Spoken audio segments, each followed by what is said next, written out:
Sudah, Bapak. Baik, kita mulai ya. Assalamualaikum warahmatullahi wabarakatuh. Dan selamat pagi. Pagi, siang ya. Sorry, saya masih terbawa suasana yang dari pagi kelas B. Selamat siang.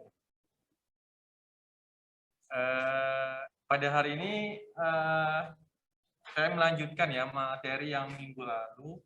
Hari ini belajar tentang sanitasi perumahan dan pemukiman ya. Kita bahas tentang perumahan dan pemukiman. Apa saja yang kita akan bahas pada hari ini? Ini 4 poin ya yang saya coba akan jelaskan secara singkat kepada teman-teman sekalian di ruang Zoom dan juga di ruang offline. Nah, yang pertama itu menjelaskan tentang definisi ya, apa yang dimaksud dengan rumah sehat. Nah, atau di sini bisa juga didefinisikan nanti bagaimana sih yang dimaksud dengan rumah yang bisa mendukung seseorang bisa hidup sehat. Kita akan jelaskan di sini. Nanti yang kedua, saya akan mencoba menjelaskan prinsip kesehatan rumah dan pemukiman. Ya. Bagaimana cara ya mewujudkan atau apa saja faktor-faktor yang bisa mewujudkan rumah sehat. Nanti yang ketiga, saya akan mencoba menjelaskan di bagian ini parameter ya, standar dan kriteria perumahan dan pemukiman. Sebenarnya ini cukup luas ya materi yang ketiga ini, tapi nanti saya coba persingkat, ambil yang poin-poin penting. Nanti saya berikan file tentang peraturan ya, perundang-undangan yang membahas tentang ini, kriteria dan perumahan dan pemukiman. Nanti kalian bisa baca sendiri untuk lebih jelasnya, lebih detailnya. Kemudian yang keempat, menjelaskan ini ya, permasalahan dalam penerapan sanitasi perumahan dan pemukiman. Nanti saya juga akan menjelaskan lebih singkat ya tentang hal ini. Bagaimana sih penerapan masalah apa yang dihadapi dalam penerapan sanitasi perumahan dan pemukiman. Kemudian nanti saya mungkin mereview dulu ya, mengulang kembali materi minggu lalu tentang sanitasi makanan minuman ya. Makanan minuman. Nanti minta tolong bantu saya dan juga teman-teman yang lain mengingat ya, nanti ada mungkin yang bisa berikan komentar tentang materi kita minggu lalu, jadi kita bisa mengingat kembali apa yang kita pelajari minggu lalu. Nanti ada active learning, di sini diskusi ya, supaya tidak monoton aja, ceramah aja terus. Nanti pada ngantuk, apalagi jam-jam segini, gaya gravitasi sangat kuat ya. Iya, apalagi yang muslim ya, yang berpuasa. Ngantuknya berat sekali. Nanti di akhir ada kuis ya untuk melihat sejauh mana sih kalian paham ya tentang materi yang saya berikan. Jadi itu saja. Mungkin sini pernah yang bertanya, Pak, kok nggak ada tugas Pak ya? Ada yang bertanya ya, kok nggak ada tugas Pak ya? Dosen lain biasanya kasih tugas Kak? Dosen lain biasanya kasih tugas. Tugas rumah ada ya? Ya kalau saya tugasnya ada, ini kuis kerja di sini aja. Ya. Jadi nggak perlu buat makalah dan yang lainnya, cukup belajar ini kan. Baik, kita mulai yang pertama ya, review ya, mengingat kembali higien sanitasi makanan dan minuman. Apa yang dimaksud dengan higien sanitasi makanan dan minuman? Ada yang masih ingat? Ya, bisa buka catatan atau apa? Ada yang bisa bantu?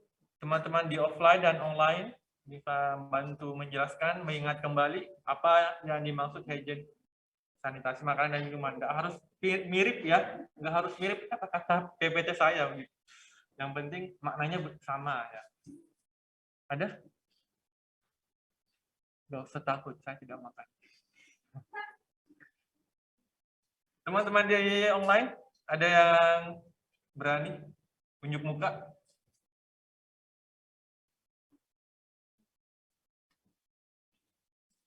Yang bisa membantu menjelaskan?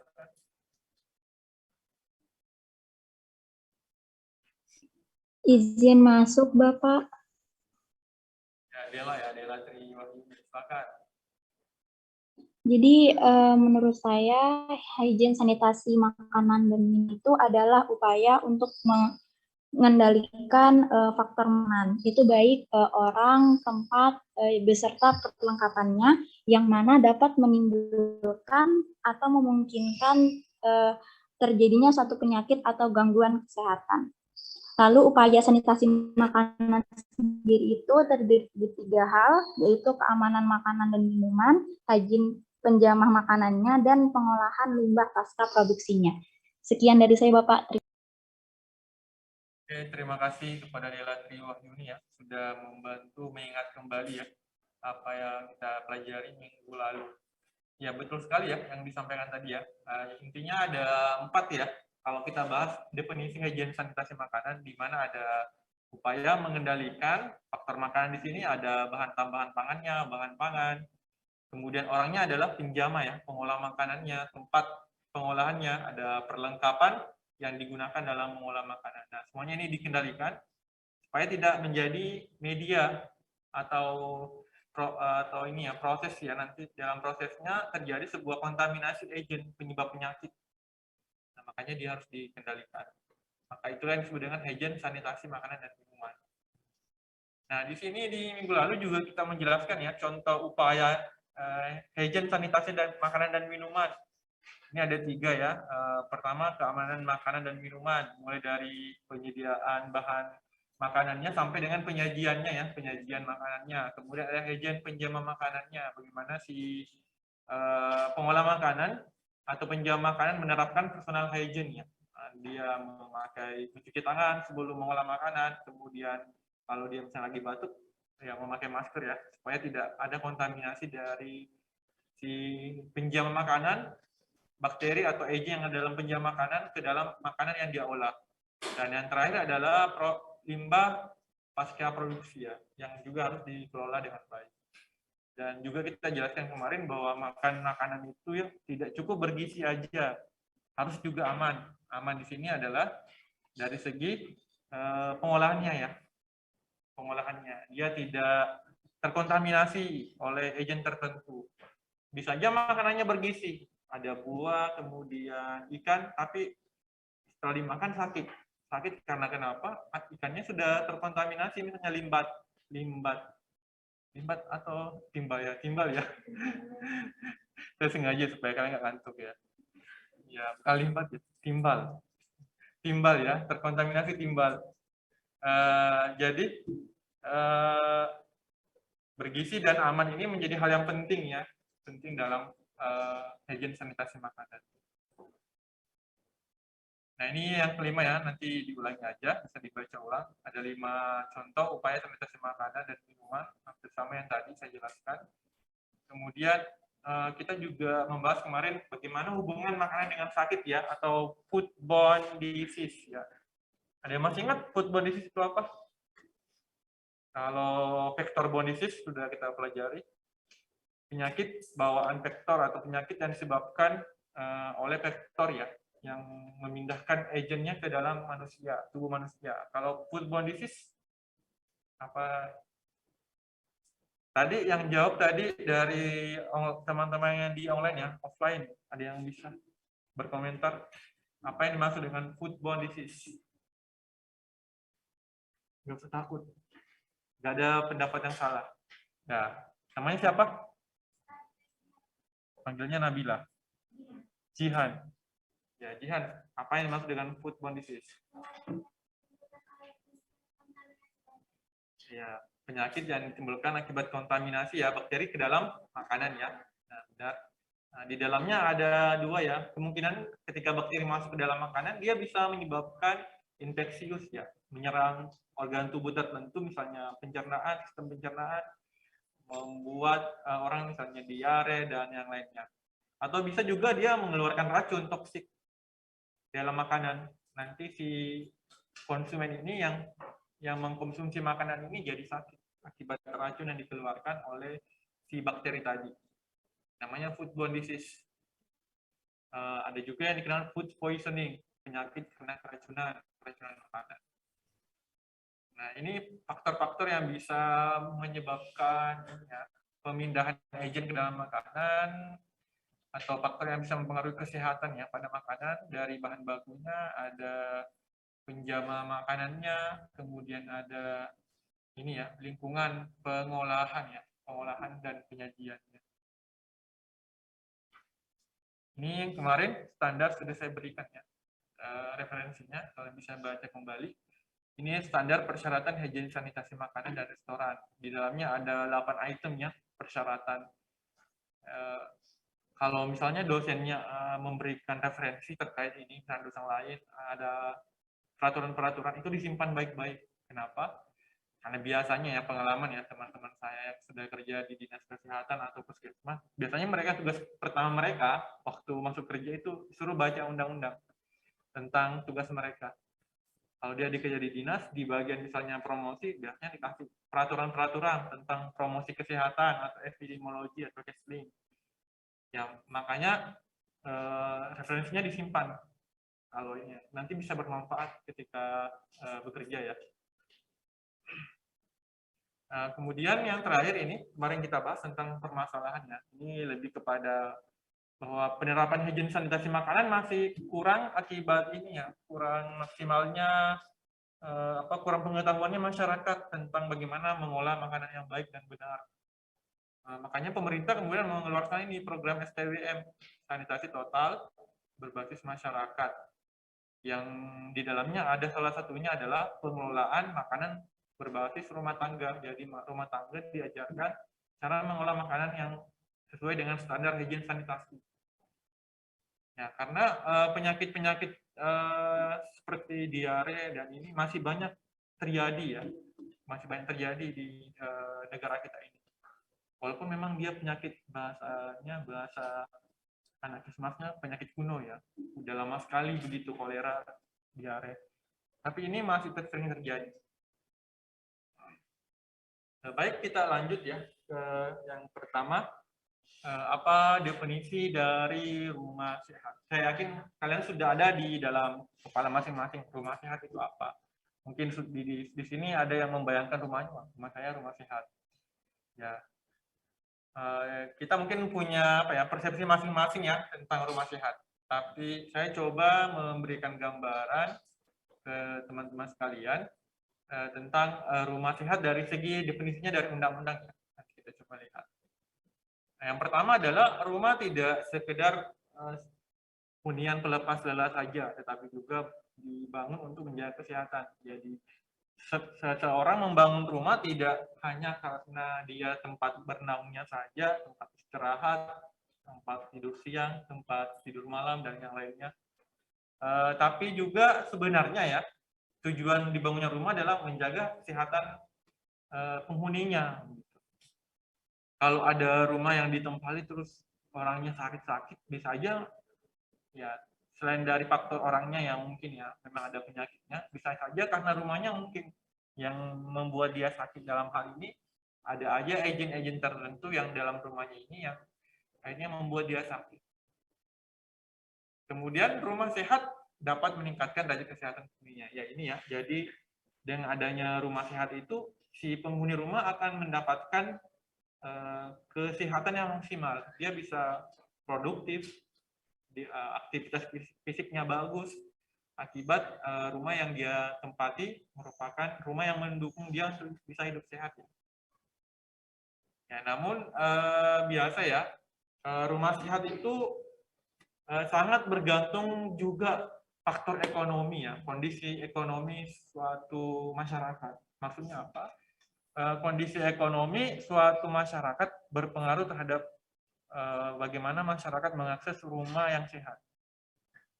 Contohnya masyarakat yang memiliki duit yang banyak, atau sekarang bahasa kerennya crazy rich ya, bukan crazy real. Kalau crazy real ya gila betul ya, rich ya, uangnya yang banyak.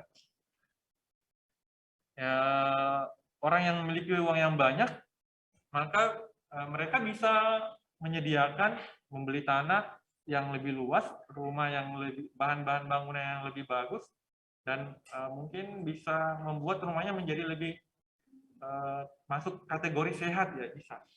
Tapi mungkin orang yang tinggal di gubuk seperti ini ya, mungkin karena faktor ekonomi dia tidak bisa membeli Mungkin tanahnya saja, mungkin dia nebeng aja begitu ya. Nah, tapi itu kemudian mereka tidak bisa menyediakan rumah sehat. Padahal dari segi keinginan ada keinginannya. Siapa sih yang tidak mau punya rumah yang sehat ya? Tapi dia terkendala faktor ekonomi. Nah ini salah satu ya faktor yang membuat masyarakat biasa kesulitan. Kita tidak serta-merta menyalahkan masyarakat ya. Kenapa sih kamu tidak membuat rumah menjadi sehat? Ya banyak faktornya. Bisa kan belum punya uang yang cukup untuk merenov rumahnya misalnya dan yang lainnya. Bahkan pemerintah punya ini ya program ya, namanya program stimulus ya rumah sehat. Jadi rumah-rumah yang kategori tidak sehat ya berikan bantuan. Kasih misalnya perbaiki apa jambannya, ventilasinya semua diperbaiki. Ya, kalau di TV-TV acaranya yang bedah rumah ya. Sebenarnya itu lebih bagus ya dibandingkan acara-acara yang lain. Dia membantu si mungkin yang sulit membangun rumah, ya rumahnya bisa lebih layak huni begitu. Nah, di sini kalau misalnya seorang tinggal di rumah yang tidak sehat, maka contoh ya, ini contoh ya. Ini salah satu sebuah tulisan, ini diambil dari How the Green Economy Housing Sector, mengatakan bahwa hampir 2 juta kematian disebabkan oleh indoor air pollution, pencemaran udara dalam ruangan gitu, atau dalam rumah. Jadi beberapa kematian ternyata penyebabnya adalah si penghuni rumah ini terkontaminasi udara dalam rumahnya yang tercemar. Contohnya apa saja? Misalnya asap rokok. Ya, bagi misalnya bapak-bapak yang tidak berhenti merokok ya, kalau memang tidak bisa dihentikan tidak apa-apa ya, tapi jangan sampai merokok dalam rumah atau merokok saat ada anak-anaknya ya atau keluarganya sehingga bisa terkontaminasi. Ya berhenti lebih bagus ya, karena biasanya kan ada orang yang sulit. Atau faktor kelembapan ruangannya tidak terlalu bagus, ventilasinya mungkin kurang memadai, kurang cukup ya, kurang cukup padahal ruangannya sempit, akhirnya bisa menimbulkan atau menjadi faktor risiko terjadinya TB atau asma karena tumbuhnya jamur-jamur di sekitar bangunan rumahnya yang tiap hari dia tinggal terpapar terus, akhirnya dia kena penyakit-penyakit saluran pernapasan. Nah ini contoh ya, mengapa sih penting seseorang menyediakan rumah sehat atau membuat rumahnya menjadi sehat. Nah, di sini salah satu definisi ya, rumah, ini berdasarkan ada 2 undang-undang yang saya ambil, nanti saya berikan referensi ini. Undang-Undang nomor 1 tahun 2011, sama peraturan pemerintah, ini PP, peraturan pemerintah, bukan pulang pergi ya. PP itu peraturan pemerintah. Nomor 12 tahun 2021 tentang perumahan dan pemukiman. Sebenarnya kalau saya baca ini kayaknya dikembangkan ya, diperbarui ya, peraturan yang 2011 ini diperbarui dari 2021. Nah, di situ disebutkan rumah didefinisikan sebagai bangunan gedung yang berfungsi sebagai tempat tinggal yang layak huni, sarana pembinaan keluarga, cerminan harkat dan martabat penghuninya, serta aset bagi pemiliknya. Jadi ada 4 ya. 4 yang dia sebutkan dalam definisi rumah. Rumah adalah sebuah bangunan yang di dalamnya berfungsi sebagai pertama tempat tinggal yang layak huni. Maksudnya apa? Tempat tinggal yang layak huni dalam undang-undang itu dijelaskan bahwa rumah yang layak huni adalah rumah yang memenuhi 3 syarat. Yang pertama keselamatan bangunannya, artinya dalam rumah itu tidak ada sebuah tempat yang membuat bisa orang terjadi kecelakaan. Contohnya misalnya tangganya terlalu terjal ya, seperti tembok aja orang bisa jatuh, apalagi kalau punya bayi. Atau misalnya keramiknya terlalu licin begitu. Biasanya kan ada keramik yang terlalu licin begitu, gaya geseknya 0 ya. Jadi basah sedikit langsung jatuh. Nah itu bisa membuat orang jadi celaka, jadi kecelakaan ya. Yang kedua adalah dia harus memiliki kecukupan minimum luas ya. Jadi makin banyak penghuni rumah harusnya ya jumlah luas rumahnya semakin bertambah. Gitu. Nah, kemudian yang ketiga adalah kesehatan penghuni. Jadi sebenarnya yang dikatakan rumah layak huni itu tiga hal ini terpenuhi. Pertama, keselamatan bangunannya tidak mudah roboh atau tidak menyebabkan kecelakaan. Luas rumahnya cukup untuk sesuai dengan jumlah penghuninya, dan juga kesehatan penghuninya. Penghuni bisa tercapai atau bisa mendukung kesehatan penghuni rumah tersebut. Nah, kalau sarana pembinaan keluarga, biasanya rumah itu juga sebagai tempat pendidikan ya, mengajarkan anak-anak tentang misalnya anak TK ya, mengajarkan membaca, si ibunya mengajarkan membaca, mengajarkan etika, moral, dan yang lainnya. Kemudian sosial ya, bagaimana berinteraksi dengan antar anggota keluarga, dengan tetangganya, di kiri dan di kanan. Ya, sehingga rumah memiliki juga fungsi sebagai sarana pembinaan keluarga. Kemudian yang dimaksud dengan cerminan harkat dan martabat penghuninya, artinya rumah itu adalah menunjukkan privasi seseorang. Ya. Anda tidak bisa masuk rumah seseorang tanpa seizin mereka. Ya, karena kenapa? Itu adalah di dalamnya ada sebuah privasi yang tidak boleh dilanggar. Ya, bahkan walaupun Anda misalnya keluarga dekatnya, Anda tetap harus minta izin sama penghuni rumah, boleh masuk tidak, boleh nginap tidak. Ya, kalau ada orang yang langsung aja masuk rumahnya dan nginap, ya palingan dipanggil polisi. Ya, ada orang asing gitu datang masuk rumah tanpa minta izin. Karena rumah adalah privasi ya, privasi seorang. Atau misalnya aspek kemanusiaan ya. Kemudian status sosial juga bisa ditunjukkan dari rumah. Rumah yang besar itu, seorang bisa termindset dalam pikirannya rumah besar berarti dia adalah status sosialnya tinggi. Saya punya tetangga yang dia bangun rumah sangat besar ya. Pokoknya dia itu yang paling besar rumahnya ya di komplek itu. Tapi bukan di sini, jauh ya. Tempat sebelumnya ya jauh. Nanti ada yang curiga, saya mau lihat Pak rumahnya bagaimana. Nanti saya diikuti nanti pas pulang. Enggak ya, bukan di sini ya. Tempat tinggal sebelumnya.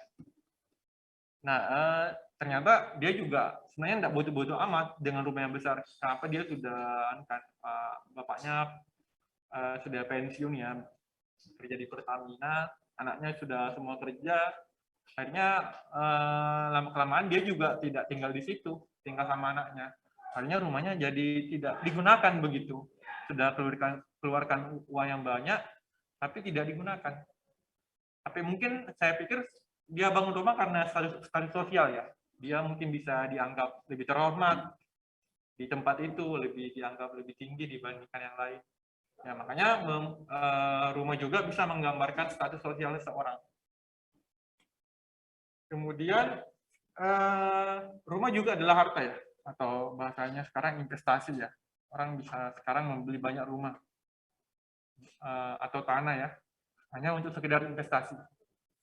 Karena rumah adalah bagian dari aset ya, atau harta bagi si pemilik rumah tersebut.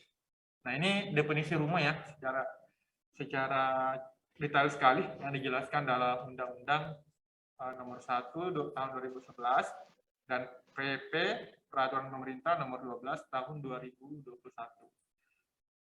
Nah, di sini saya nanti coba menjelaskan ini ya, kesehatan penghuni ya.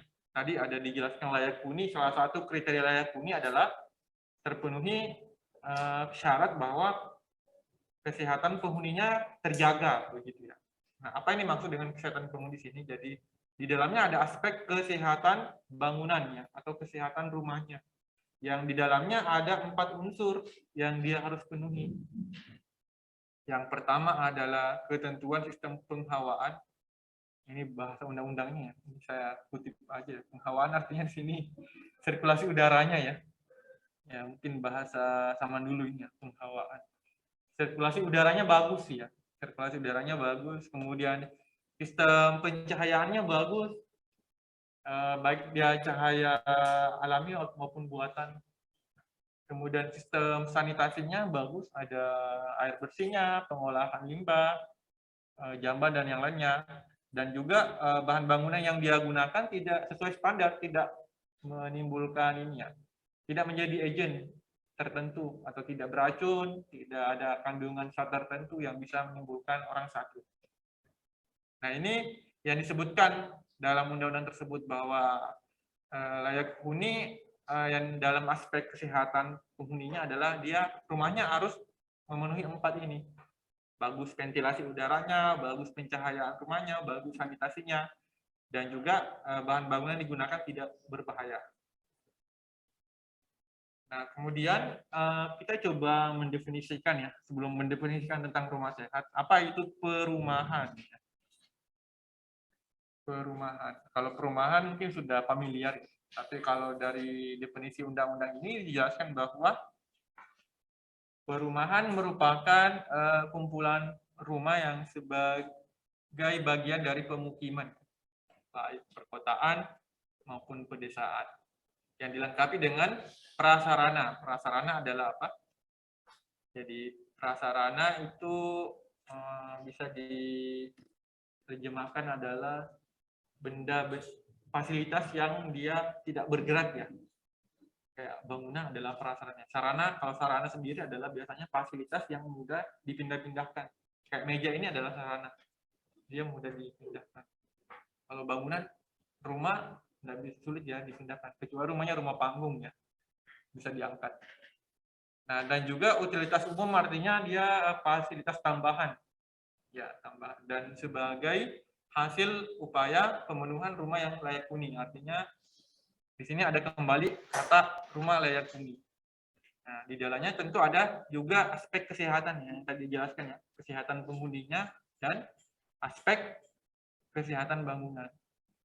Jadi sebenarnya itu kalau kita katakan rumah yang layak huni, kalau definisi undang-undang itu di dalamnya sudah ada makna bahwa rumah itu harus sehat. Dan biasa kita masih memaknai rumah layak huni itu adalah rumah yang bisa ditempati aja begitu ya, bisa untuk istirahat aja. Tapi sebenarnya maknanya dari definisi undang-undang ini dia lebih detail banget. Dia lebih detail banget. Teman-teman di ruang Zoom dan ruang offline, kalau gaya gravitasinya kuat, nggak apa-apa berdiri dulu supaya nggak ngantuk-ngantuk. Kayak kondisinya sikonnya memungkinkan kita ya untuk ngantuk ya. Ya, teman-teman di offline kalau mau ngopi nggak apa-apa, ngopi aja dulu sambil mendengarkan materi ya. Nggak apa-apa gerakkan badan misalnya sambil mendengarkan supaya nggak ngantuk gitu.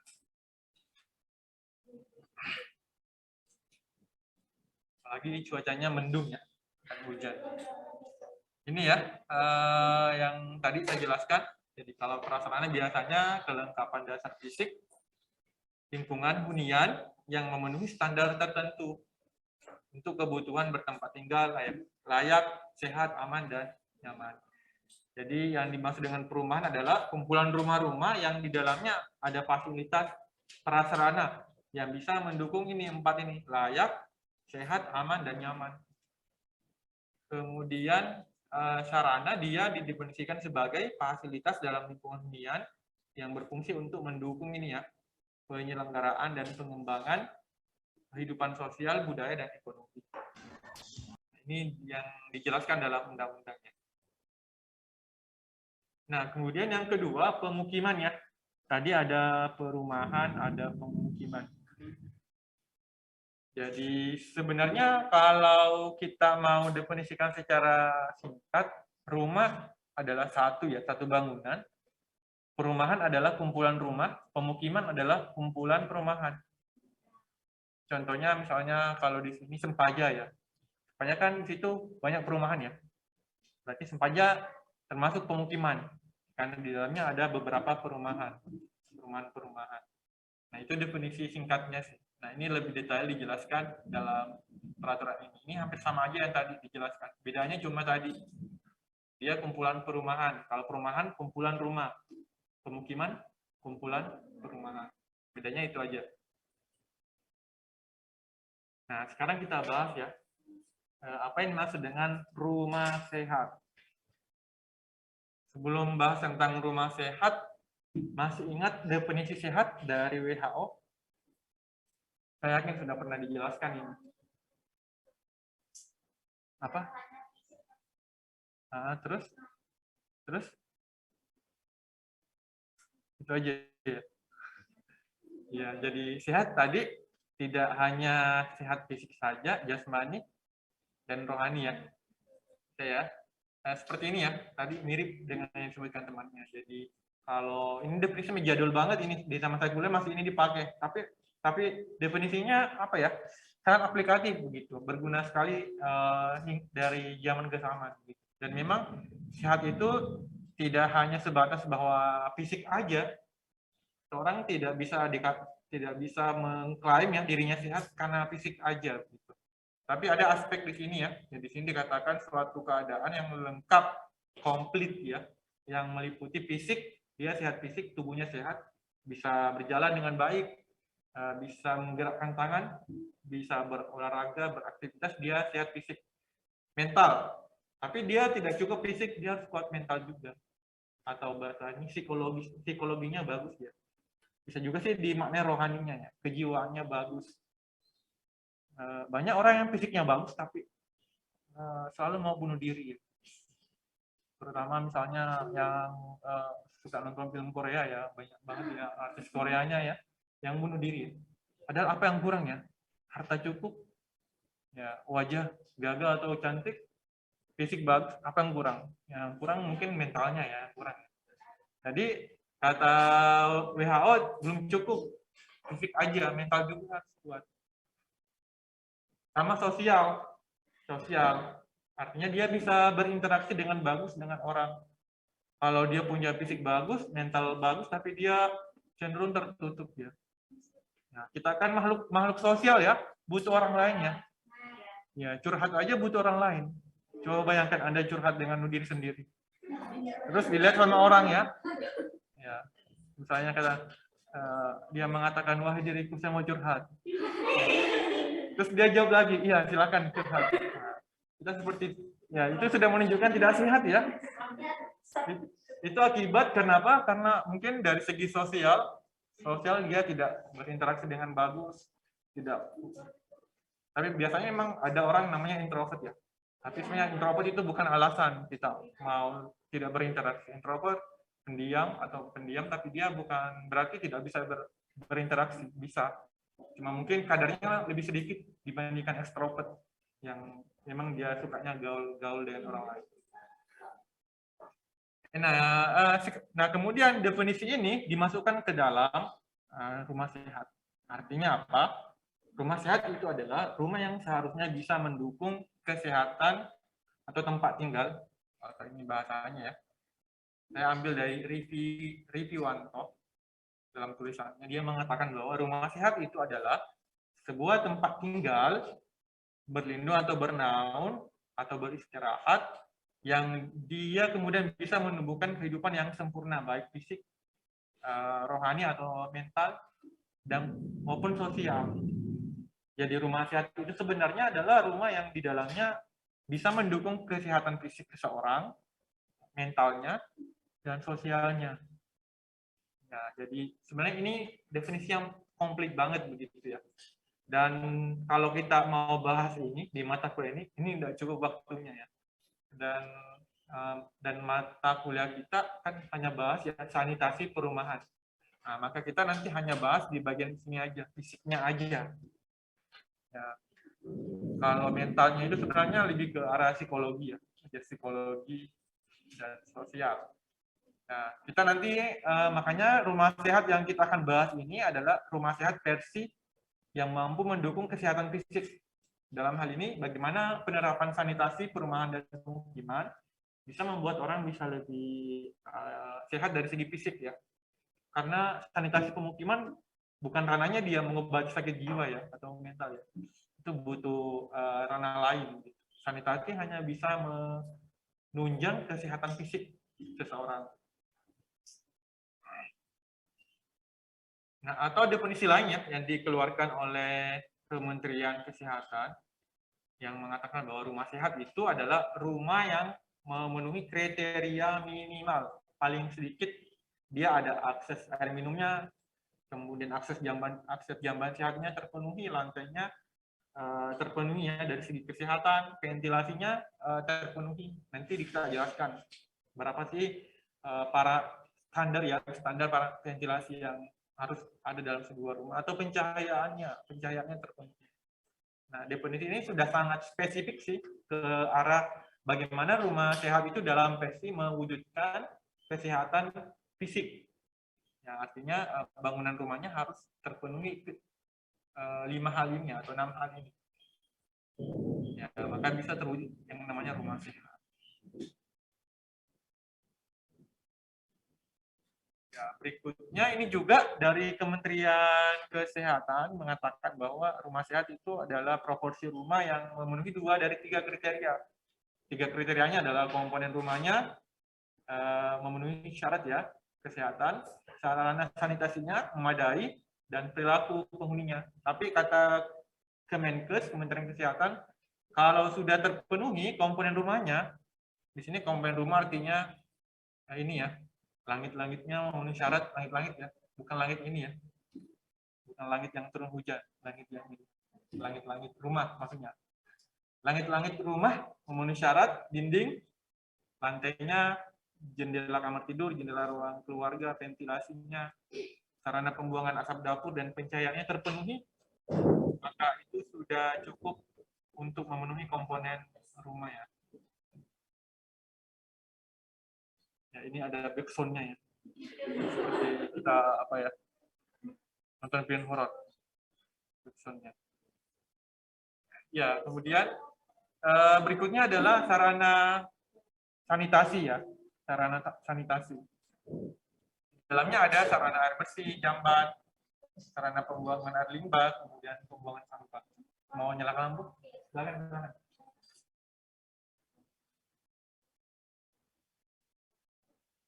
Nah, sedangkan untuk perilaku lebih ke PHBS-nya, lebih ke arah PHBS aja ya. Bagaimana perilaku hidup bersih dan sehat ya dalam sebuah rumah, atau penghuninya bisa kemudian berperilaku hidup bersih dan sehat.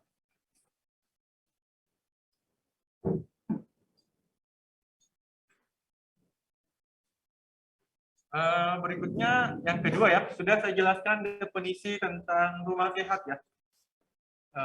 Dari definisi undang-undang tadi yang tahun 2011 dan 2021. Nah, kalau ada yang mau bertanya boleh langsung bertanya, kalau tidak ada saya lanjut. Yang kedua tentang bagaimana prinsip kesehatan rumah dan pemukiman. Sebenarnya ini banyak sekali ya prinsip kesehatan rumah dan pemukiman, tapi saya coba menjelaskan secara detail aja. Nah, jadi yang pertama, faktor yang mempengaruhi kesehatan penghuni rumah, yang pertama adalah ini ya, letak dan bentuk rumah. Maksudnya apa? Di sini adalah contohnya misalnya letaknya seorang yang letak rumahnya dekat dari TPA, tempat pembuangan akhir. Contohnya di sini ya, kalau di Samarinda di daerah Gunung Sampah, Suryanata. Misalnya rumahnya dekat daerah situ, Bukit Pinang dan sekitarnya. Nah, ketika terjadi pembakaran sampah, otomatis asapnya akan masuk ke perumahan ya, perumahan di sekitarnya. Nah, bisa saja itu bisa menjadi agen penyakit yang nanti lama-kelamaan si penghuni rumah ini jadi sakit akibat menghirup udara yang tidak sehat dari pembakaran sampah. Itu karena letak rumahnya yang tidak mungkin strategis ya, tidak berada pada sebuah lokasi yang cukup besar pencemarannya ya, sumber polutannya cukup besar. Yang kedua, bentuk rumahnya. Bentuk rumahnya dalam hal ini contohnya adalah misalnya kepadatan huniannya. Misalnya sebuah rumah yang ukurannya tidak terlalu besar, tapi kemudian dihuni oleh beberapa kakak misalnya. Dalam satu kakak bisa 3 orang atau 2 orang ya. Sehingga rumahnya menjadi tidak layak huni ya. Tidak layak huni. Kenapa? Karena rumahnya yang tidak terlalu besar, tapi di dalamnya penghuninya agak banyak.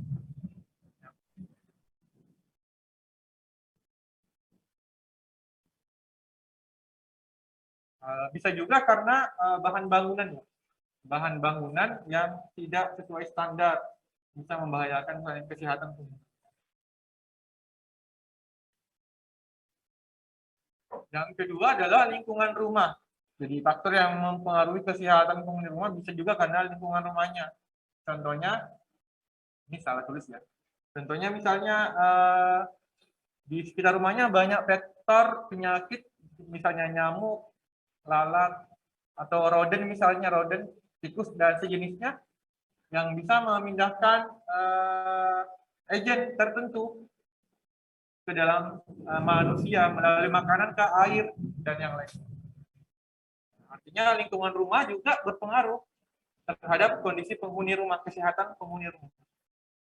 Atau yang ketiga, interaksi sosial. Ini lebih kepada kesehatan mental ya. Ini sudah saya jelaskan tadi, bahwa sehat tidak hanya didefinisikan sebagai fisik aja, tapi rohani, jasmani, sosial juga. Interaksi dengan tetangga merupakan salah satu indikasi bahwa Anda sehat dari segi sosial atau misalnya mental. Yang ketiga, yang keempat adalah perilaku penghuni rumah. Nah, jadi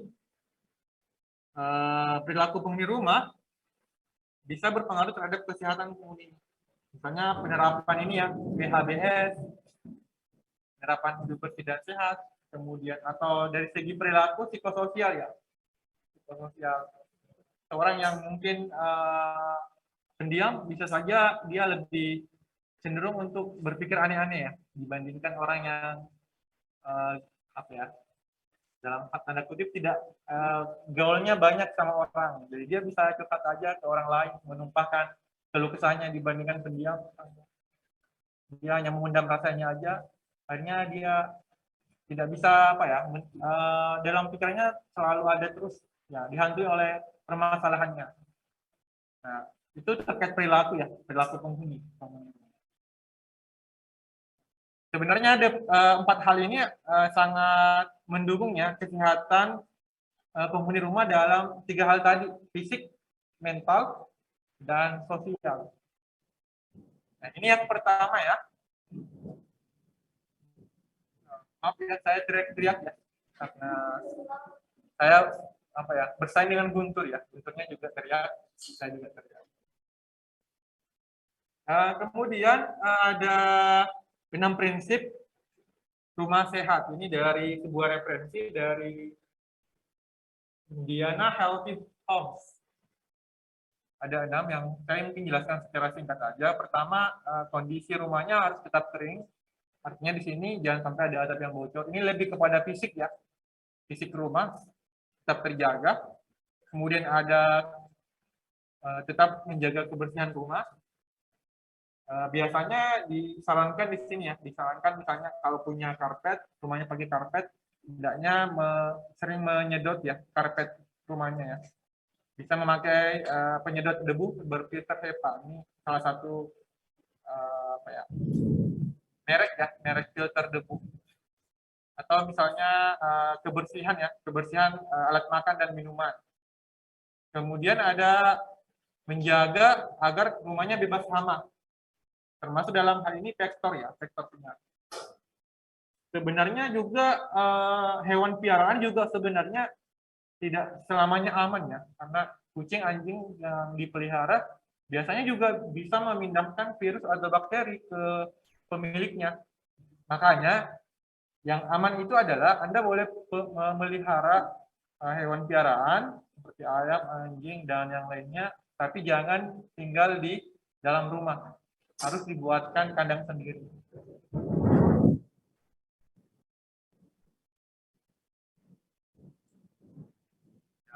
Berikutnya adalah ventilasinya ya, ventilasinya kemudian terjaga. Dalam hal ini memiliki ventilasi, ada aliran udaranya bagus. Biasanya orang sekarang kalau nggak ada ventilasinya ditambahkan AC ya, supaya sirkulasi udaranya bagus.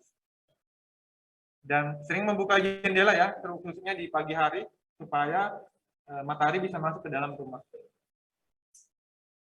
Nah, berikutnya adalah rumah itu harus bisa mencegah terjadinya kecelakaan atau terwujudnya keselamatan ya bagi penghuninya. Nah, di sini contohnya biasanya biasanya di Eropa ya. Kalau di Eropa itu di Amerika juga mereka pasang alat detektor ya asap. Bukan hanya untuk kebakaran ya, tapi juga ini karbon monoksida. Karbon monoksida itu adalah biasanya gas yang keluar dari aktivitas misalnya kendaraan. Misalnya kalau kalian memanaskan kendaraan bermotor atau mobil, nah biasanya kan di dalam rumah ya, di depan rumahnya, di depan terasnya, akhirnya masuk ke dalam rumah. Padahal bisa saja kendaraan kalian itu ada karbon monoksidanya. Karbon monoksida kan CO ya, rumus kimia CO. Tidak ada duanya. Kalau tambah dua berarti dioksida yang kita keluarkan. Kalau CO berarti dia sudah berasal dari pembakaran tidak sempurna. Misalnya dari kendaraan, motor, mobil. Makanya biasa pernah kita lihat berita ada orang meninggal dalam mobil. Padahal bukan pembunuhan. Bisa saja karena dia menghirup gas CO dari kendaraannya. Yang berikutnya adalah tetap bebas dari kontaminasi tertentu ya, apakah agennya fisik atau biologi. Jadi rumah itu harus dia terjaga dari kontaminasi agen tertentu, apakah kimia, biologi, bakteri, dan sejenisnya. Kemudian, nah ini ya, melakukan perawatan terhadap rumah ya. Ini lebih teknis banget ya. Bagaimana supaya fisik rumah tetap terjaga, makanya harus ada maintenance, perawatan. Dan yang terakhir adalah bagaimana agar suhu dalam rumah tetap terkendali. Biasanya suhu rumah standarnya adalah 18 sampai 30 derajat Celcius yang normalnya ya. Lebih dari itu tidak layak ya, tidak normal. Harus dikendalikan pakai pengatur suhu ruangan. Nah, ini yang terakhir bagian prinsip. Yang pertama adalah prinsip rumah sehat yang pertama adalah cukup memenuhi syarat kesehatan. Maksudnya apa? Nah, di sini cukup memenuhi syarat kesehatan, di dalamnya adalah lantai dan dindingnya harus kering, tidak lembab dan mudah dibersihkan. Jadi biasanya kan ada rumah yang lebih lembab ya. Nah kalau rumahnya lembab, biasanya kayak basah-basah dindingnya, nah itu biasa mudah ditumbuhi jamur. Dampaknya apa Pak kalau ditumbuh jamur? Ya, dampaknya adalah Anda bisa beresiko kena asma, penyakit saluran pencernaan, pernapasan yang lainnya, TB dan yang lainnya. Kemudian ventilasinya ya, yang cukup agar udara dalam ruangan dapat mengalir. Jadi dia harus ventilasinya terpenuhi. Nanti kita jelaskan bagaimana cara standar ya ventilasi dalam rumah. Yang berikutnya adalah lubang pembukaan atau jendela dapat tembus sinar matahari. Jadi usahakan jendelanya bisa ditembus sinar matahari. Ya, jadi kalau pagi bagusnya dibuka aja ya. Jadi rumahnya tidak terlalu lembab. Nah, kemudian bagusnya letak rumah itu adalah mengarah ya ke arah matahari ya. Jadi pas matahari terbit, dia bisa kena matahari nanti sampai tenggelam. Jadi dia bisa kena matahari dengan baik. Nah, yang kedua adalah rumah harus memenuhi rasa nyaman. Sebenarnya ini kalau memenuhi rasa nyaman dalam hal ini ya pengaturan ruangan dalam rumah ya. Sebenarnya lebih teknis sih. Tapi ini dia sifatnya sangat tergantung orang ya. Biasanya kan orang menata ruangannya tergantung selera masing-masing. Mau kamar tidurnya menghadap kemana, tempat duduknya menghadap kemana, itu tergantung kenyamanan masing-masingnya saja. Jadi tidak. Yang penting dia tidak menimbulkan nanti bisa menimbulkan kecelakaan saat berada dalam rumah atau bisa menimbulkan dampak yang lain yang berbahaya. Makanya pengaturannya dikembalikan ke penghuni rumahnya. Kayak contohnya misalnya ya, seorang misalnya mau buat toilet, dia mau toiletnya dekat dengan sumurnya misalnya, kalau dia pakai air sumur ya. Tujuannya kenapa dia supaya dia lebih nyaman, gampang ambil airnya, masukkan ke dalam kamar ya, kamar mandi atau toilet. Tapi sebenarnya aturannya adalah tidak boleh toilet atau yang septic tanknya berdekatan dengan sumur. Dia syaratnya adalah minimal 10 sampai 11 meter.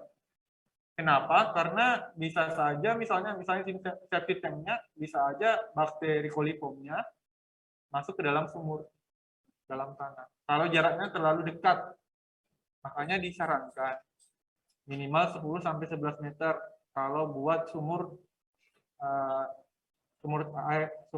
air tanah ya, sumur gali ya. 10 sampai 11 meter dari toilet atau kamar mandi. Cuma masalahnya sekarang rumah-rumah sekarang halamannya tidak terlalu luas ya. Ya mungkin luasnya hanya segini aja. Ya mau tidak mau dia sumurnya sama kamar mandinya berdekatan ya. Nah, itu yang menjadi masalah ya, karena luas tanahnya tidak terlalu besar. Kalau mungkin di kampung mungkin masih bisa, tanahnya cukup luas, dia bisa bangun ini. Saya pernah penelitian ya waktu S2 di pulau-pulau kecil di antara Kalimantan dengan Sulawesi. Situ banyak sekali pulau-pulau kecil, lebih cantik daripada yang ada sekitar Lombok ya. Nah di situ penduduknya banyak banget, bisa sampai ratusan orang, padahal luasnya nggak sebesar Unmul.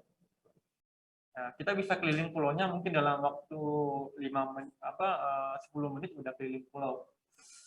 Nah, yang berbahayanya adalah ternyata masing-masing rumah buat kamar mandi ya, otomatis ada septic tanknya, saling berdekatan lah.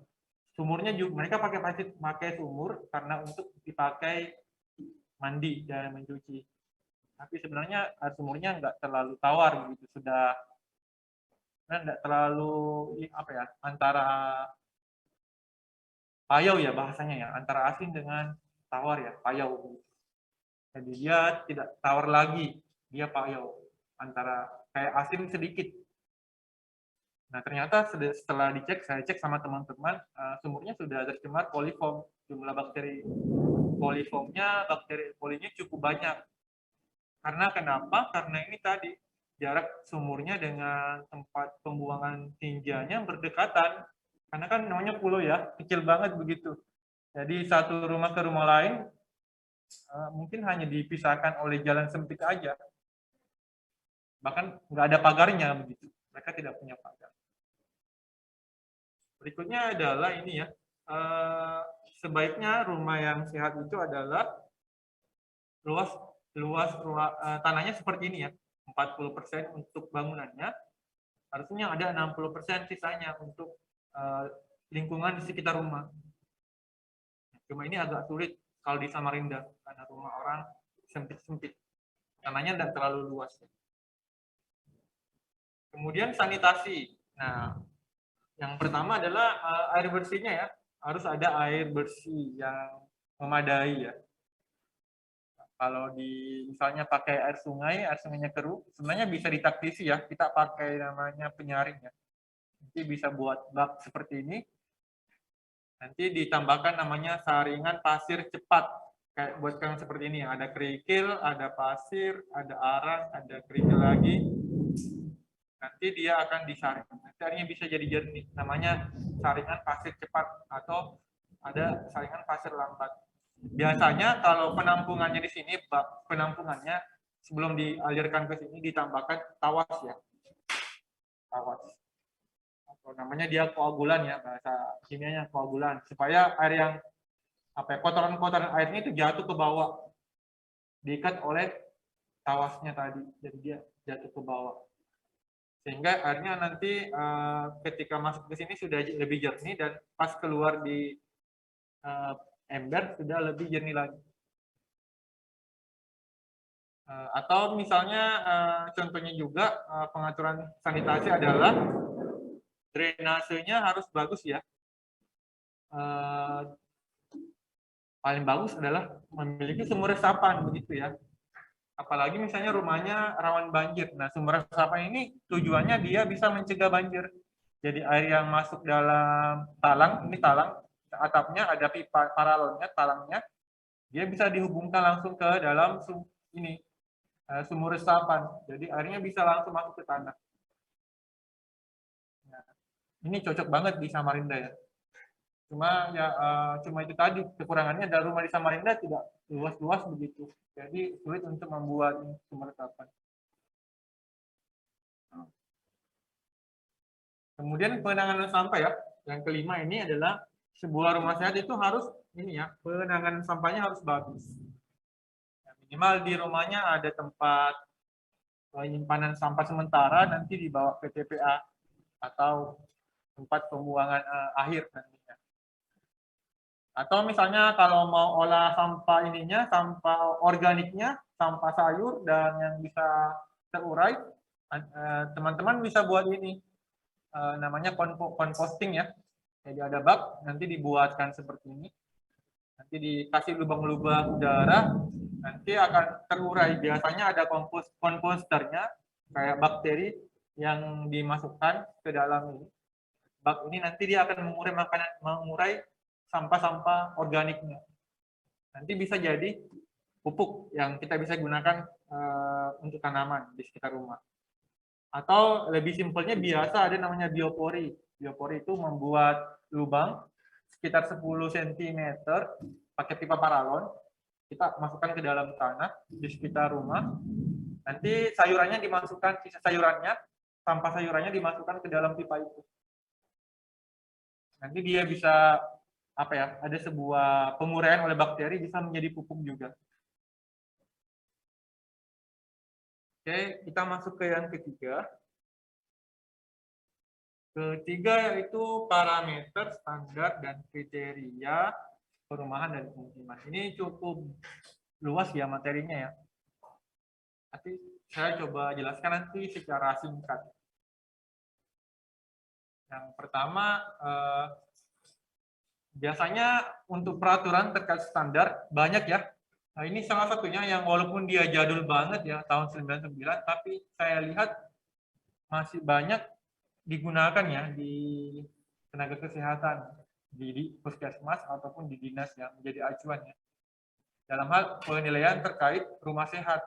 Yang pertama adalah bahan bangunannya. Jadi dia bahan bangunannya tidak terbuat dari bahan yang mudah melepaskan bahan-bahan yang berbahaya ya, membahayakan kesehatan. Contohnya misalnya Bunda mengeluarkan debu yang bisa masuk ke dalam saluran pernapasan. Bahkan di sini dijelaskan debu total dalam suatu ruangan itu tidak boleh lebih dari 150 gram meter kubik. Caranya Pak cari hitung debunya bagaimana ya? Masa dihitung satu persatu ya? Ya, namanya ada caranya. Biasanya kalau ada namanya personal dust sampling, ada alat pengumpul debunya. Jadi di situ biasanya kalau misalnya penambang ya, pekerja tambang, untuk tahu berapa sih paparan debu saat dia bekerja, biasanya dipasang alat. Di situ ada kayak alatnya itu kayak seperti penyedot begitu, dia dijalankan, nanti ditaruh di sekitar lengan bajunya. Di situ ada saringan kecil. Nanti debu-debunya akan menempel di saringan kecil. Nanti itu yang dibawa ke lab untuk dihitung berapa jumlah debu yang menempel di saringan yang ada yang dibawa oleh pekerja tadi. Namanya personal dust sampling.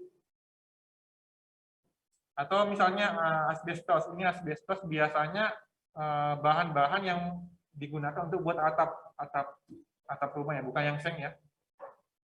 Nah, biasanya mudah untuk debunya mudah keluar ya, sehingga bisa mengganggu pernapasan.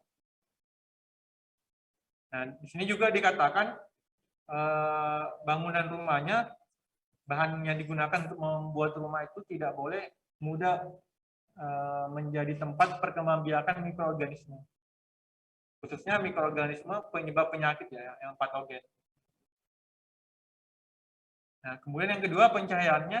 Nah, syarat pencahayaan di dalam rumah sehat itu adalah minimal 60 lux. Cara ngukurnya gimana Pak? Cara ngukurnya pakai alat ini. Lux meter. Dulu waktu saya S1, saya ambil penelitian pakai alat ini, namanya lux meter. Jadi kita lihat cahaya, berapa sih pencahayaan dalam ruangan ini pakai alat ini. Nanti dia bisa secara digital menunjukkan angkanya, berapa lux. Ya, satuannya ya lux ya. Jadi kalau dalam sebuah rumah minimal 60 lux dalam pencahayaannya. Kalau kurang berarti dia tidak bagus, berarti pencahayaannya kurang. Kemudian luas ventilasinya standarnya itu adalah luas lubang ventilasi yang permanen minimal 10% dari luas lantai. Dan luas lantainya berapa kali 10%. Nah, segitu luas ventilasinya. Ya, bisa ventilasinya 2 atau 3 itu dijumlahkan, luasnya harus 10% dari luas lantai. Jadi nggak sembarang buat ya, buat ini ya, buat ventilasi begitu. Jadi ada standarnya. Minimal ya, minimal 10% dari luas lantai. Kemudian tidak boleh ada ini ya, vektor-vektor penyakit, termasuk roden dan yang lainnya. Kemudian tersedia air bersih ya. Nah, kalau syaratnya sebenarnya air bersih, dalam sebuah rumah itu dia minimal 60 liter per orang per hari. Jadi satu orang itu diestimasikan menggunakan 60 liter. Jadi biasanya kalau airnya minim, kurang dari 60 liter, nah bisa kena banyak penyakit yang muncul ya. Bisa karena dia kurang menggunakan air, bisa aja jarang mencuci tangan, perabot rumah tangganya, perabot alat makannya misalnya jarang, tidak terlalu bersih, karena dari segi kuantitasnya kurang ya. Kalau kualitas, dalam hal ini bagaimana air yang digunakan untuk air bersih ataupun air minum itu aman bagi kesehatan. Kalian bisa lihat di peraturan ini. Permenkes, nanti bisa googling kalau pulang ke rumah. Permenkes, Peraturan Menteri Kesehatan, nomor 492 tahun 2010. Ini menjelaskan tentang persyaratan air minum ya. Dan di situ ada persyaratan wajib dan tambahan. Di dalamnya juga ada tentang bakteri, jumlah E. coli-nya berapa, jumlah misalnya pH airnya berapa, itu dijelaskan. Kemudian di sini juga nomor 32 tahun 2017 Peraturan Menteri Kesehatan nomor 32 tahun 2017 itu dijelaskan tentang air untuk higien sanitasi, berapa syarat-syarat parameter yang digunakan untuk menilai air yang digunakan untuk higien sanitasi, misalnya mandi, mencuci, alat makan, itu berapa, apa aja standarnya, parameternya, itu dijelaskan dalam peraturan ini.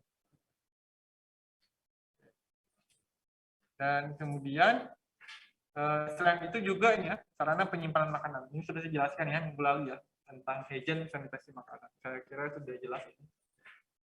Kemudian pengelolaan limbah cair ya. Nah, pengelolaan limbah cair juga penting dalam mewujudkan rumah sehat. Jadi seharusnya rumah kita dilengkapi nih ya. Tidak, limbahnya tidak langsung dibuang ke drainase ya. Harusnya ada pengolahan limbah secara komunal pada suatu perumahan. Nah, kalau di sini mungkin jarang ya di Samarinda ya. Biasanya di daerah Jawa itu kompleks perumahan biasanya ada dilengkapi biasanya sistem pengolahan limbah ya. Jadi limbahnya langsung dialirkan terpusat pada suatu tempat, nanti dibuang. Setelah itu dibuang ke lingkungan. Jadi limbahnya tidak berbahaya. Tapi di Indonesia masih minim sekali. Sebabnya karena terlalu mahal ya untuk menyediakan pengolahan limbah. Biasanya si pembuat rumah itu, si providernya ya, mereka tidak mau menyiapkan ini karena pertama menurut mereka ya tidak ekonomis ya, tidak menguntungkan bagi mereka. Padahal bagi lingkungan sangat dibutuhkan bagi lingkungan. Termasuk juga pengelolaan limbah padat ya, bagaimana mengolah limbah padat di sekitar rumah. Ini semua dijelaskan ya dalam peraturan ini. Nah ini tadi sudah dijelaskan ya kepadatan huniannya ya. Jadi dalam sebuah rumah itu dia luas kamar tidurnya misalnya minimal 8 meter persegi. Nah, di situ hanya diperbolehkan tidak boleh lebih dari 2 orang ya, 8 meter persegi. Kalau misalnya mau 3 orang berarti luas kamar tidurnya harus ditambah 12 meter persegi. Kalau mau 4 orang harus menjadi 16 meter persegi. Ya, cuma banyak masyarakat yang belum bisa ya. Biasanya dalam satu rumah kamarnya bisa 3 orang tidur, tapi sempit banget. Gitu. Karena masalah biaya ya, biaya renovnya tidak terlalu ini ya, terjangkau bagi masyarakat ekonomi rendah. Nah, ini peraturan yang bisa kalian baca, nanti saya berikan ini. Penyihatan udara dalam rumah, dalam ruang rumah. Ini ada di dalam peraturan ini ada 3 parameter persyaratan yang dia sebutkan. Yang pertama itu persyaratan fisik, ada kemudian persyaratan kimia, dan ada persyaratan kontaminan biologi. Nah, kalau persyaratan fisik, di sini ada parameternya, ada suhunya dia ini ya, dia harus 18 sampai 30 derajat, pencahayaannya tadi minimal 60 lux ya. Ini satuannya ya. Ini kelembabannya. Kalau kelembaban gampang aja diukur. Biasanya ada alat ditaruh di dinding. Mengukur kelembaban turbidity-nya. Turbidity meter. Itu langsung keluar aja. Nah, kalau laju ventilasi ini udara ya. Untuk laju sirkulasi udaranya 0,15 sampai 0,25 meter per detik. PM2,5 ini adalah singkatan dari particulate matter. Debu ya. Partikel yang berukuran kecil. Kalau bahasanya kita, bahasa orang awamnya debu. Siapa yang foto ya? Nah, PM2,5 ya. Jadi dalam rumah biasanya beberapa penelitian menunjukkan kadar PM2,5 debu ukuran 2,5 dan juga 10 itu masih banyak ditemukan dalam rumah. Padahal ini cukup berbahaya loh. Ini bisa masuk dalam saluran pernapasan kita, paru-paru kita. Ukurannya sangat kecil sekali, PM2,5. Kemudian yang kimia, ini sebenarnya kimia banyak ya, saya cuma ambil 5 aja, gambaran aja.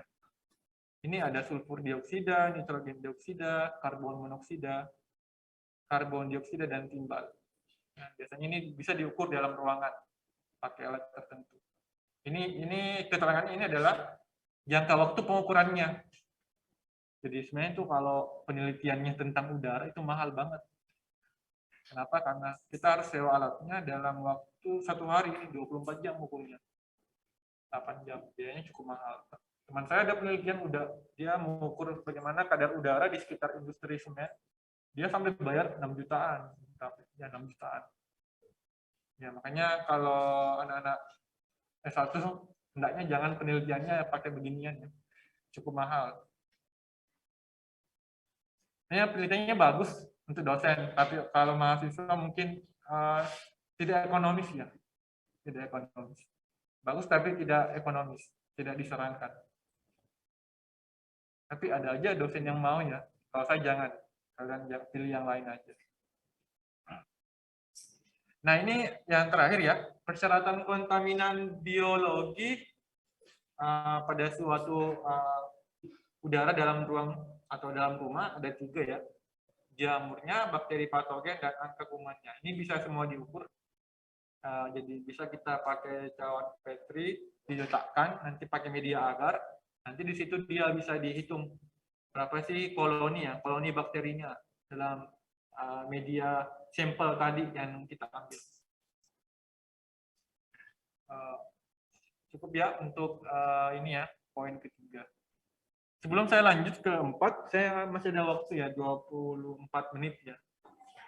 Oke, ini ada active learning. Karena saya sudah berkuar-kuar ya, cukup lama. Supaya juga kalian tidak hanya diam saja mendengarkan. Mungkin ini bisa membantu kalian mengingat kembali yang saya jelaskan. Teman-teman di Zoom dan di offline. Sama dengan minggu lalu ya. Yang hadir hari ini, minggu lalu tim offline ya, online ya. Jadi tukeran berarti ya, tukeran yang dengan yang sekarang. Nah, kalau minggu lalu bentuknya dia TTS ya. Ini bukan ya. Jadi ini ada pertanyaan yang saya berikan pada teman-teman di tim offline dan online. Saya mau tanya dulu tim online, suaranya masih ada? Ada Masih, Bapak. Saya kira sudah tidur ya. Belum, Pak. Oke, baik ya. Oh, belum ya. Baik ya. Jadi, nah ini nanti ada pertanyaan. Pertanyaannya benar atau salah aja, dijawab benar atau salah aja. Jadi nanti ada pernyataan terkait materi yang tadi ya, yang saya berikan. Jadi kalian lihat apakah benar atau salah pernyataan. Itu aja jawabannya, benar atau salah. Baik, saya mulai ya dari tim online dulu ya. Oke, tim online siap ya. Gimana? Tim online, are you ready? Ready, Pak. Ready, Pak. Baik, kita mulai ya. Ini pertanyaan pertama untuk tim online. Ya, salah satu contoh sumber pencemar dari indoor air pollution yaitu asap rokok penghuni rumah. Benar atau salah? Benar. Benar. Benar, Pak. Benar. Benar. Bisa jawab. Benar ya. Oke, benar ya. Baik, semuanya sepakat benar ya. Kita coba cek ya apakah jawabannya benar. Benar ya. Oke. Jawabannya benar ya. Jadi ini sumber pencemar dari dalam rumah atau pollution air indoor. Contohnya adalah asap rokok ya, penghuni rumah. Untuk tim offline ya, ini pertanyaannya. Menurut peraturan pemerintah nomor 12 tahun 2021, perumahan adalah bangunan gedung yang berfungsi sebagai tempat tinggal yang layak huni, sarana pembinaan keluarga, cerminan harkat dan martabat penghuninya, serta aset bagi pemiliknya. Benar atau salah? Lah, kok ada dua jawabannya? Jadi yang mana? Sepakat pilih mana? Benar atau salah? Salah? Yakin? Jadi dikunci ya. Saya mau tanya, salah kenapa? Jadi jawabannya adalah di sini yang salah di bagian bangunan ini yang salah.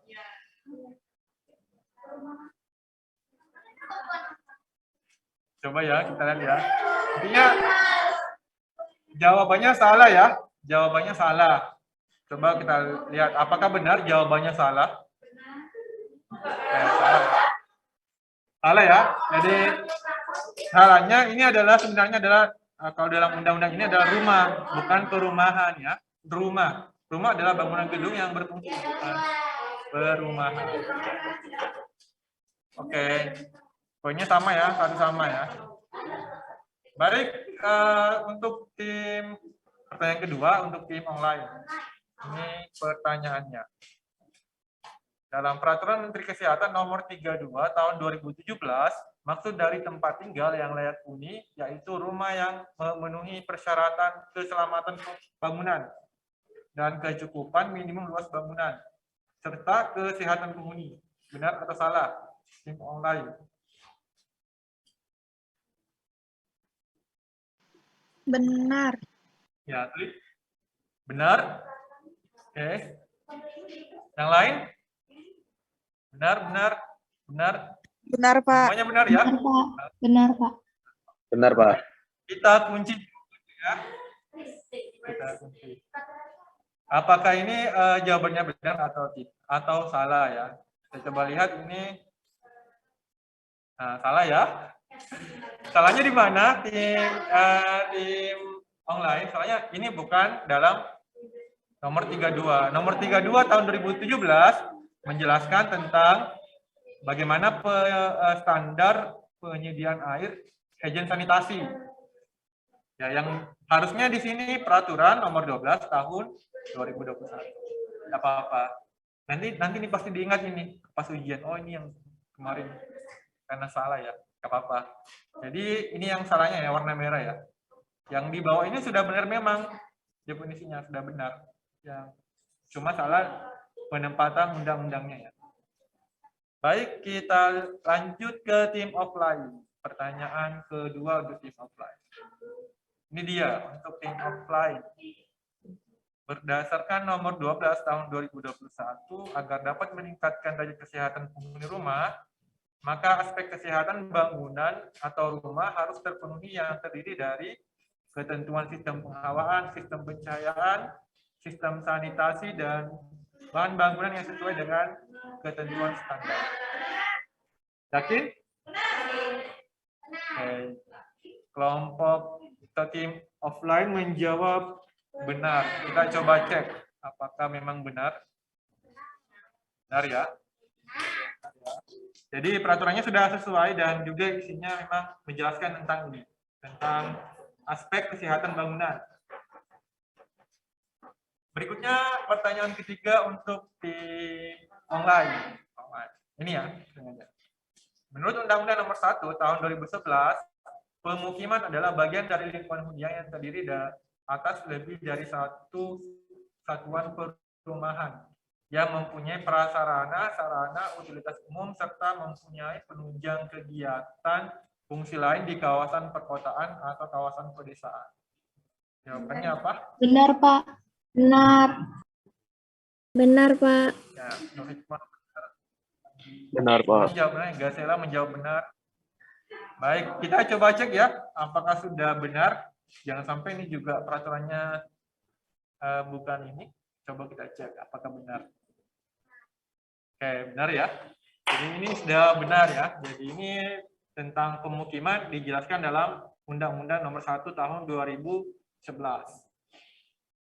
Berikutnya, untuk tim pertanyaan ketiga ya. Untuk tim offline, ini dia pertanyaannya.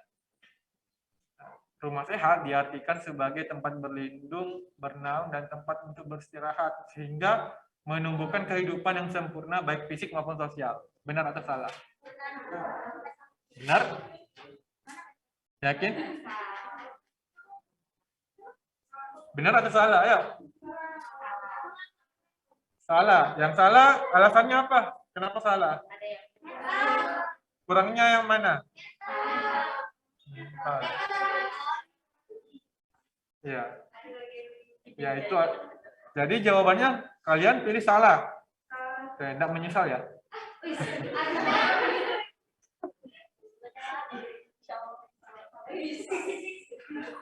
Gimana? 3, 2, 1. Salah ya? Kayak dikunci ya, nggak boleh dirubah lagi. Baik, tim offline menjawab salah. Salah ya? Kita coba cek. Apakah benar? Jawabannya salah. Salah ya? Karena ini dia menjelaskan hanya fisik dan sosial aja. Harusnya dalam definisi yang tadi kita jelaskan fisik, mental, dan sosial. Jadi rumah sehat dalam definisi yang lebih komplit lagi. Oke, pertanyaan keempat ya untuk tim online. Ini pertanyaannya. Ini ya. Berdasarkan Peraturan Menteri Kesehatan Nomor 1077 Tahun 2011, pengujian parameter jamur bertujuan untuk melihat apakah rumah tersebut telah memenuhi persyaratan fisik. Benar atau salah? Tim online. Salah. Ada yang jawab lagi? Salah. Alicia salah. Kita harus salah, ini salah. Alasannya kenapa jawab salah? Alasannya apa? Ada yang tahu bisa menjelaskan kenapa memilih jawabannya ini salah? Karena apa? Tim online. Tim online. Kenapa? Atau karena aja tebak-tebak berhadiah ya? Ayo, yang menjawab salah. Oh ini Celestia kurang lengkap persyaratannya Pak. Kurang lengkap yang mana Celestia? Yang mana kurang lengkapnya? Parameter jamur itu termasuk persyaratan inten biologi, Bapak. Ya itu ini ya, itu dia alasannya. Coba kita lihat ya, apakah benar ya.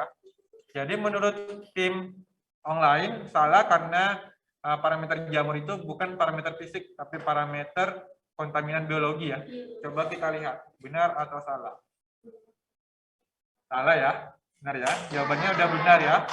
Jadi di sini dia persyaratan kontaminan biologi. Jadi jamur itu bukan fisik, yang fisik itu adalah yang dijelaskan tadi ya.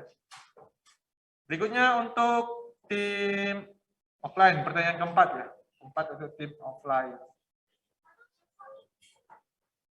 Pengukuran suhu, pencahayaan, kelembapan, dan PM2,5 bertujuan untuk mengetahui apakah rumah tersebut memenuhi persyaratan fisik.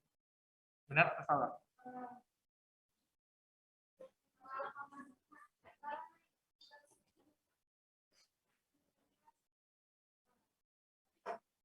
Ya, konteks kalimatnya dibaca. Apa konteks kalimatnya sudah cocok atau tidak? Jadi silakan dibaca dengan baik-baik. Benar atau salah? Yang sebelah kiri saya. Benar atau salah? Benar? Benar. Benar ya? Baik, kita coba cek ya. Jadi tim offline menjawab benar. Apakah pernyataan ini benar bahwa pengukuran suhu, cahaya, kelembaban, dan PM2,5 merupakan persyaratan fisik? Jawabannya benar ya. Walaupun nggak lengkap, walaupun tidak lengkap semua, tidak disebutkan semua, tapi ini yang keempat ini adalah persyaratan fisik. Jadi tetap jawabannya benar. Baik, terakhir ya untuk tim online ya. Nah, ini dia. Contoh kepadatan hunian yaitu luas kamar tidur minimal 9 meter persegi yang dianjurkan tidak lebih dari 2 orang. Salah, Pak. Yang benar 8. Salah, Pak. 8. Oke. Salah ya, semua jawab saya. Alasannya karena bukan 9, 8 ya. Coba kita lihat. Oke, benar ya. Jadi jawabannya salah karena di sini harusnya 8 meter persegi tadi minimalnya. Oke, terakhir untuk tim offline. Terakhir untuk tim offline. Kalau jawab semua berarti benar semua ya. Kita coba lihat ya, apakah tim offline berhasil menjawab atau tidak. Kualitas air yang digunakan oleh penghuni rumah harus memenuhi persyaratan kesehatan air bersih dan air minum menurut Permenkes nomor 492 tahun 2010 dan nomor 32 tahun 2017. Benar atau salah?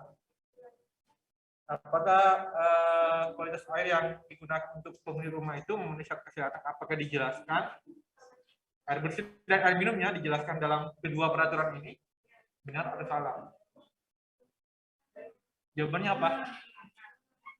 Jawabannya apa? Benar atau salah?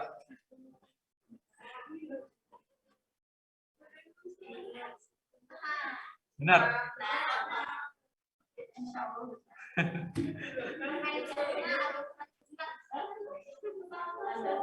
Benar ya? Sepakat benar? Sepakat tim offline benar? Baik, kita lihat ya apakah jawaban tim offline benar. Jadi mereka memilih jawaban benar. Jawabannya adalah tereng. Benar ya?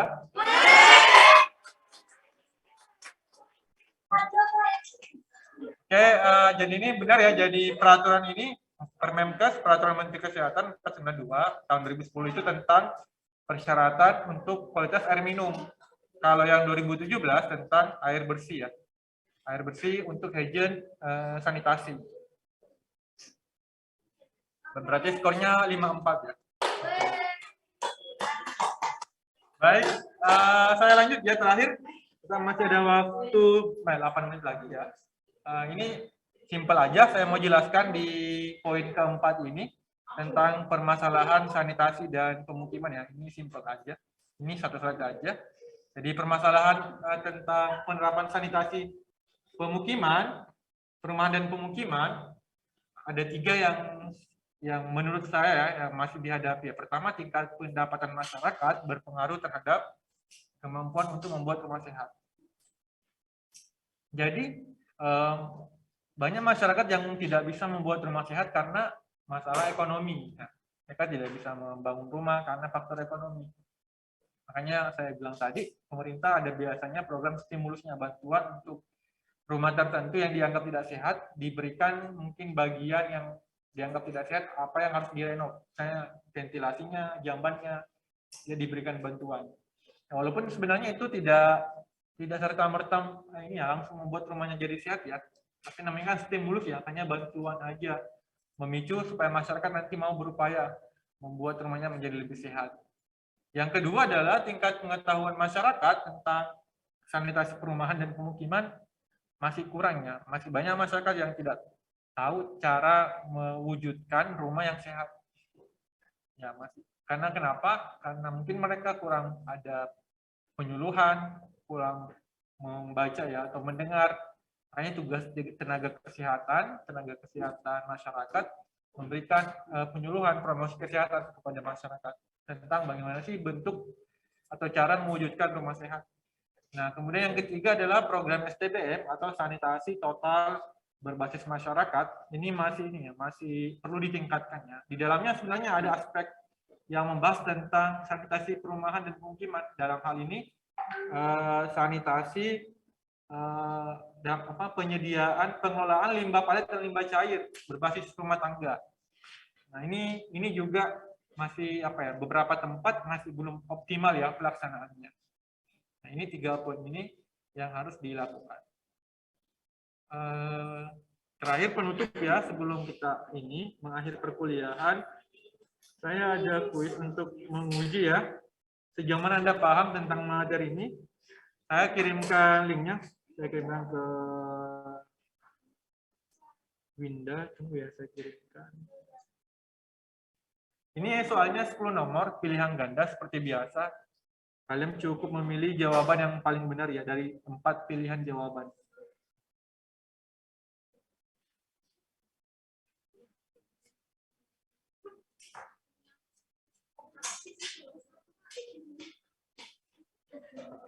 Coba Winda cek WA-nya Winda.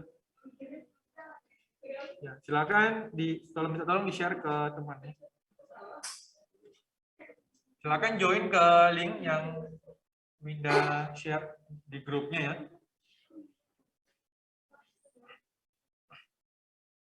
Ada waktu 5 menit untuk menyelesaikan soalnya 10 nomor, tapi gampang aja.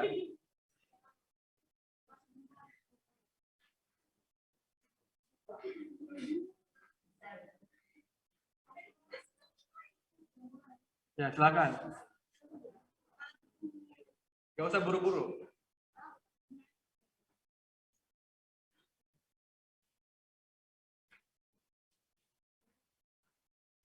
Oh, benar.